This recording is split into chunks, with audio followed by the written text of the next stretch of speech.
আজকে আমি দেখাবো মিষ্টি কুমড়োর ফুলের বড়া। এর জন্য আমি চালের গুঁড়ের মধ্যে হলুদ, লবণ, মরিচ সুন্দর করে নিয়ে একটি ব্যাটার তৈরি করে নিব। তারপর এখানে আমি বেগুন কেটে এগুলোর মধ্যে মশলা মাখিয়ে রেখে দিয়েছি। তারপর কড়াইটা বসিয়ে দিয়েছি চুলায়। কড়াইয়ের মধ্যে সাদা তেল দিয়ে এর মধ্যে পেঁয়াজের কালি এবং কাঁচামরিচ কুচি এটা একটু ভেজে ব্রাউন করে নিব। এটার মধ্যে একটু হালকা একটু লবণ দিয়ে দিব এবং সুন্দর করে ভেজে নেব। চুলার আঁচটাও একটু বাড়িয়ে দিব যেন তাড়াতাড়ি হয়ে যায়।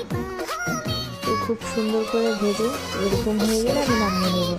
তারপর কড়াইয়ের মধ্যে তেল দিয়ে বেগুনগুলো আমি ভেজে নেব। তারপর কড়াই সাদা তেল দিয়ে এর মধ্যে মিষ্টি কুমড়ো ফুলের যে বড়াটা আছে সেটা আমি ভেজে নেব। ফুলগুলো ব্যাটারে চুবিয়ে চুবিয়ে জাস্ট তেলের মধ্যে ছেড়ে দিব। খুব সুন্দর করে এগুলো লাল করে ভেজে নিব। এই যে দেখেন ফুলগুলো, এবং এটা ভেজার পর এরকম হয়ে যাবে। তারপরে এই যে আমার ভাজা কমপ্লিট এগুলো। তো এটাই ছিল আজকে আমাদের রাতের খাবার।